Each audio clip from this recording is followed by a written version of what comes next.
नाज़रीन वाक़िया आगे कंदासीं। पीपी चेयरमैन बिलावल भुट्टो सरदारी पीपी सेंट्रल ज़िले जे सेक्रेटरी इतलात वक़ास शौकत सां संदसि वालिद जे लाॾाणे ते दुख जो इज़हार कयो आहे। बिलावल भुट्टो सरदारी पारां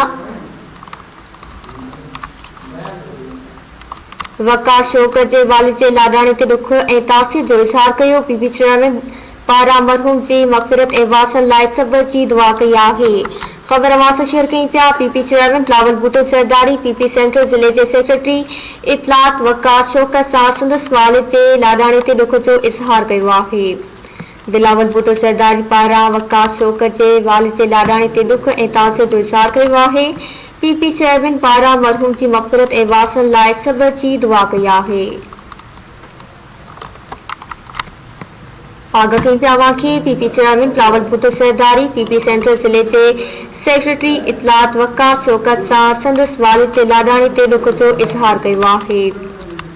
बिलावल भुट्टो सरदारी पारां वक़ास शौकत जे वालिद जे लाॾाणे ते दुख ऐं तासीर जो इज़हार कयो।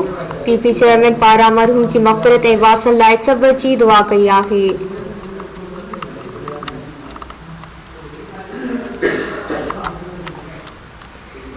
आगे कई पिया वाक़िए। पीपी चेयरमैन बिलावल भुट्टो सरदारी पीपी सेंट्रल ज़िले जे सेक्रेटरी इतलात वक़ास शौकत सां संदसि वालिद जे लाॾाणे ते दुख जो इज़हार कयो आहे।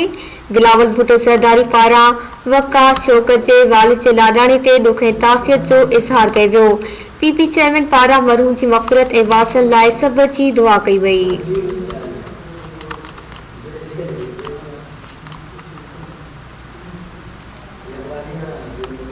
पीपी चेयरमैन बिलावल भुट्टो सरदारी पीपी सेंट्रल ज़िले जे सेक्रेटरी इतलात वक़ास शौकत सां संदसि वालिद जे लाॾाणे ते दुख जो इज़हार कयो आहे।